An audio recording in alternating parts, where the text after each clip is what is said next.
now your host, Mr. Swisslocki. Hello and welcome to the show. This week's guest is another former student and colleague. South Euclid band teacher Nathan Shook will join me later in the program. This week, the students have a Gim Kit assignment due on Tuesday, but there's no additional work for band being assigned this week. There are currently 6 assignments posted on Infinite Campus. I'm hoping the students take this opportunity to make up and finish their missing work. It is in everyone's best interest, whether it's band, science, or math, that the students finish their work this school year and earn a passing grade. Because while an incomplete buys you additional time, all that means is that the students will be making up old work when the new school year starts in the fall, and nobody wants that. Next, I've really enjoyed watching some of the videos that the students have posted on Flipgrid, especially our new Flipgrid, the LMS Family Challenge. The Shack sisters did a wonderful job on Auld Lang Syne, which is kind of an appropriate song for right now. Finally, I want to remind you that Fobbies and Arrowhead are both open. If you need anything from supplies to a broken instrument getting fixed, you just need to contact them. If you want to go to Fobbies, give them a call at 440-357-5513. If you want to go to Arrowhead, then send them an email message to arrowhead_music@yahoo.com. Leave a detailed message and your contact information, and either store will get back to you. Coming up after the break, my conversation with Mr. Nathan Shook. All right, I'd like to welcome to the show one of my former students and a current band teacher, Mr. Nathan Shook. How are you, Nathan? I'm good. How are you? I'm doing well. So how have you been? Pretty good. You know, it's a little weird not being in school right now, but we're doing the best we can. Yeah, you getting outside and exercising? As much as I can, going on walks every day. Yes, the walks. They're getting longer and longer, and my kids are sick of them. Yeah, I very much enjoy them, but there's only so much you can walk and not lose it. Yes. All right, cool. Well, let's go ahead and get started. And when did you attend Lamouth, and what instrument did you play? So I was at Lamouth. I started in the fall of 2006, and then the end of my 7th grade year was the spring of 2008.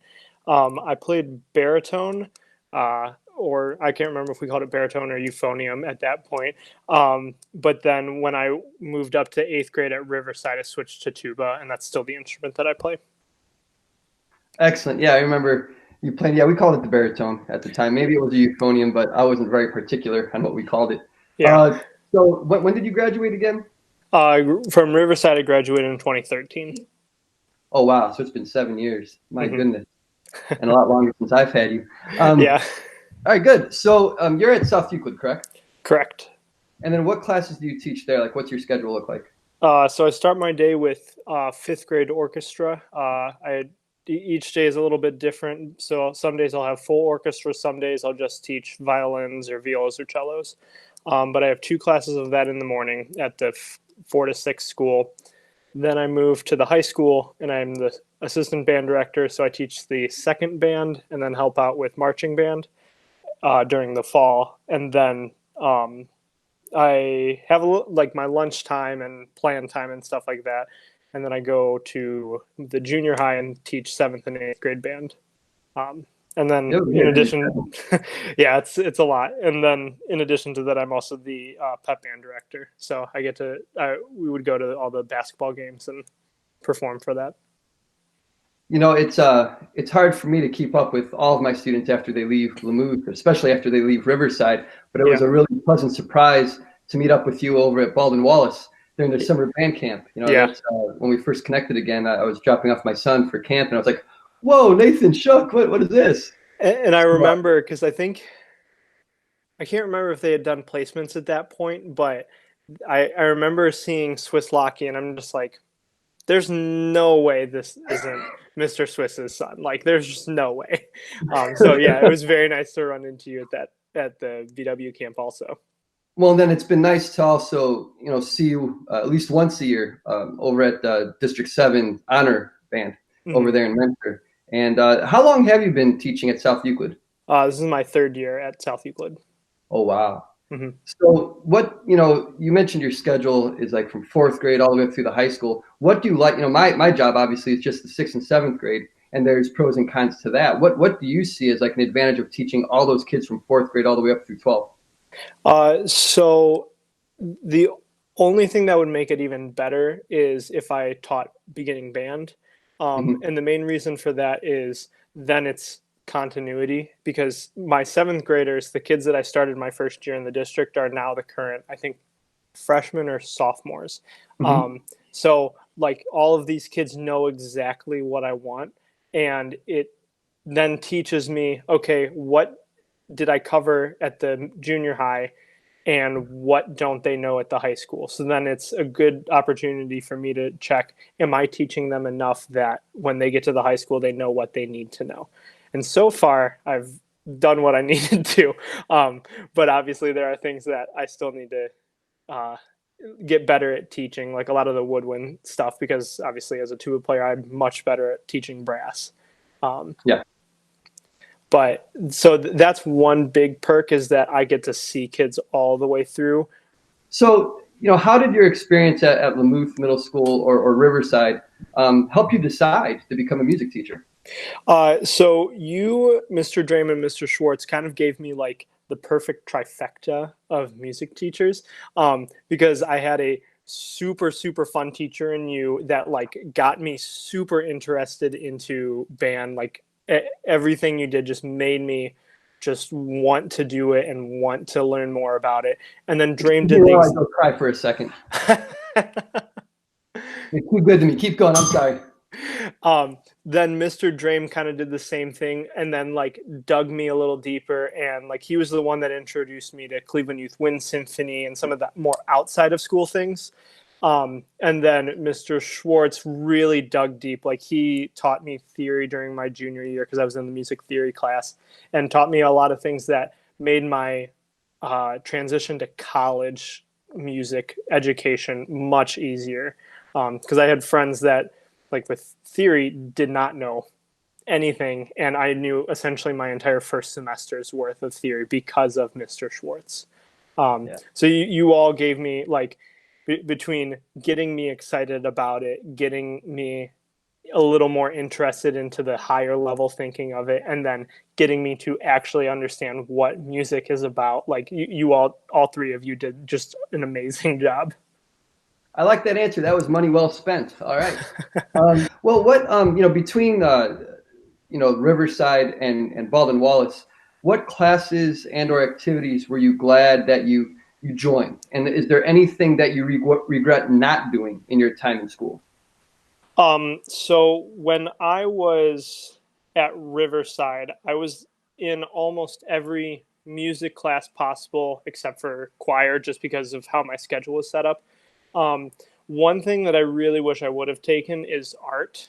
Okay. And kind of the main reason is, especially right now, like I'm practicing my instrument and I'm enjoying that, but it would just be nice to like have a different creative outlet and just be able to paint something, even if it's not done well, like at least to have the knowledge of how to do that. Whereas right now, I don't know what to do.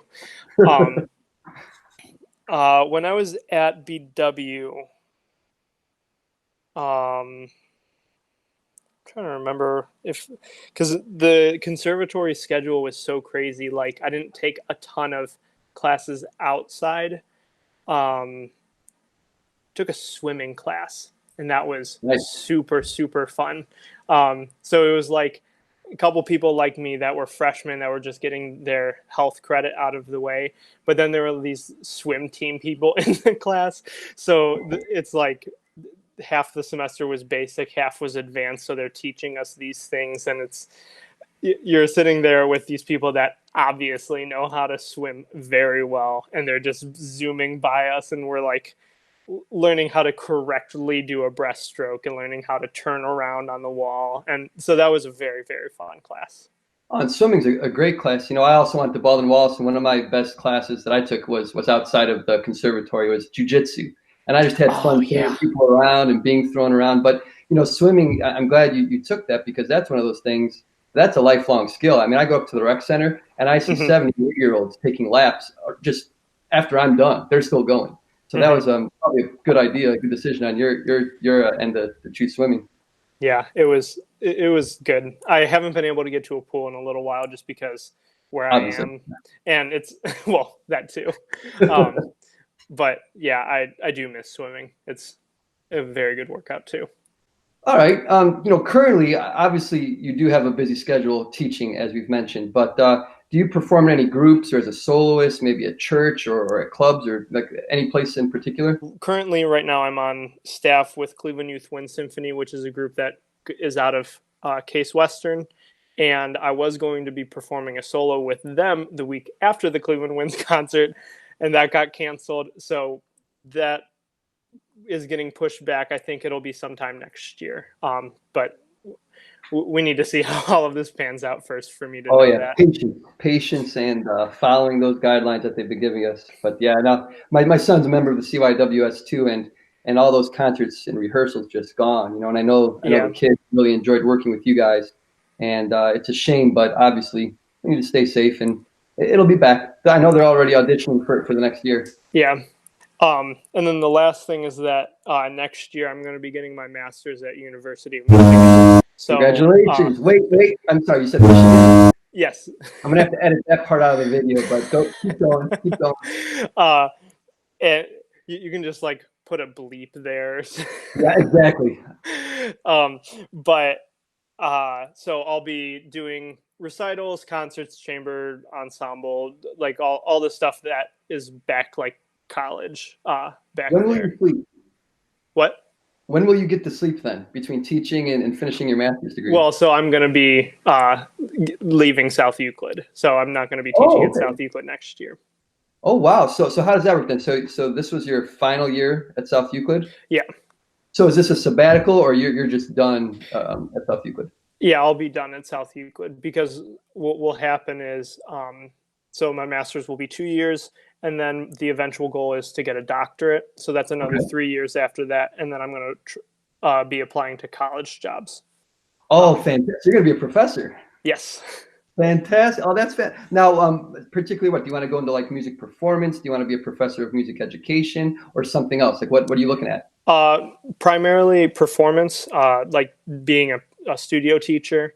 Mhm. But because of this education experience, and I've had several conducting experiences while I was at PW, I might conduct the second band at a university. I might be the pep band director or something like that. Like the goal is performance, and then if anything else comes up, I'm happy to take it because a You job are is a a very job. ambitious young man. Yes. That's a lot to put on your plate, but you know what? I think you got the tools to do it. I think you seem to have a good head on your shoulders and got a really good plan set up in front of you. So that's, congratulations. That's wonderful. Were there any musicians that influence, you picking baritone or staying on tuba? Any musicians that you admire?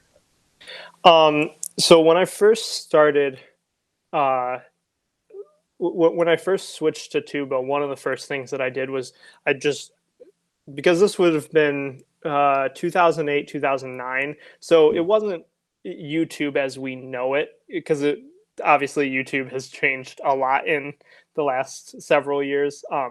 So I would just type in tuba solos, and I would just listen to all these recordings. And one person that I found on there that I still admire is a guy named John Fletcher. He was a tuba player in Britain, and he unfortunately died of of cancer. I can't remember what specific type of cancer it was.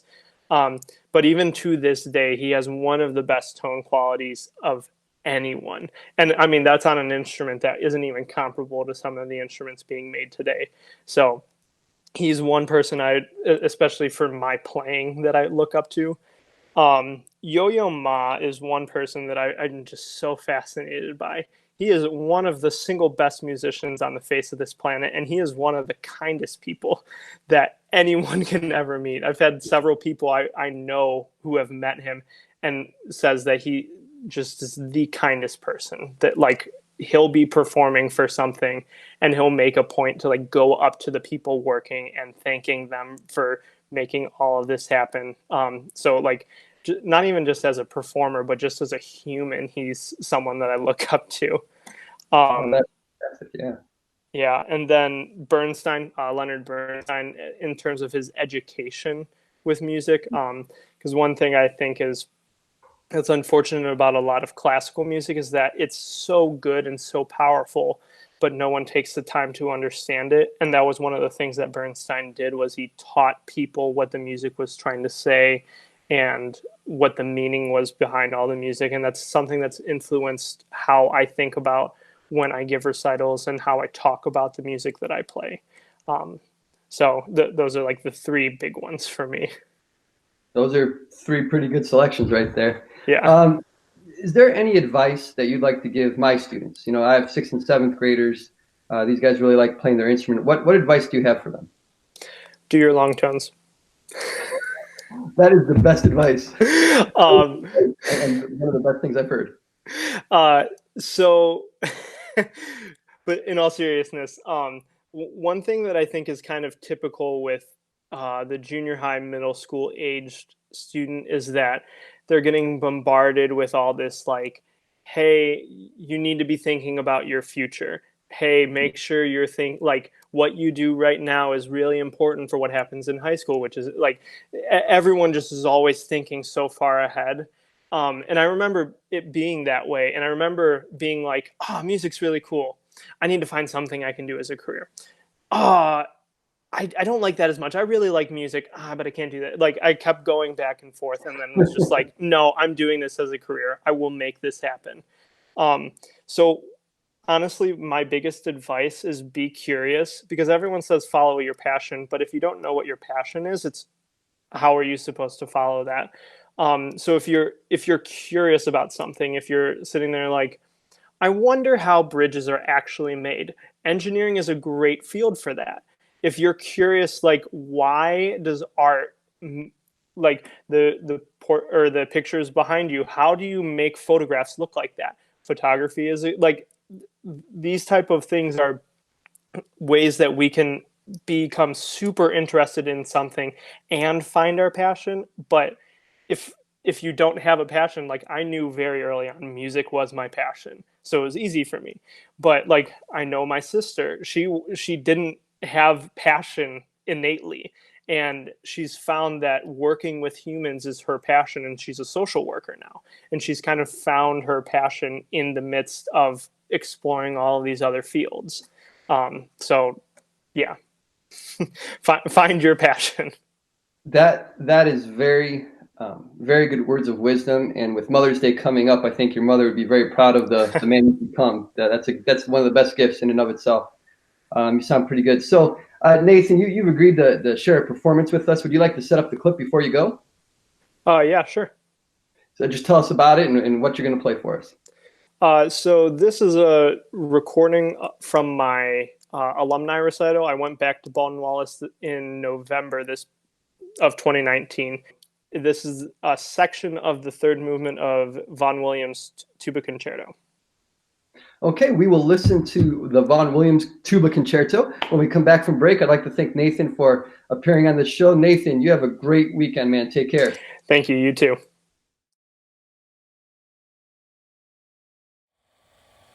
Ladies and gentlemen, performing an excerpt from Movement 3 of Vaughan Williams' Tuba Concerto, Mr. Nathan Shook.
Well, that's our show.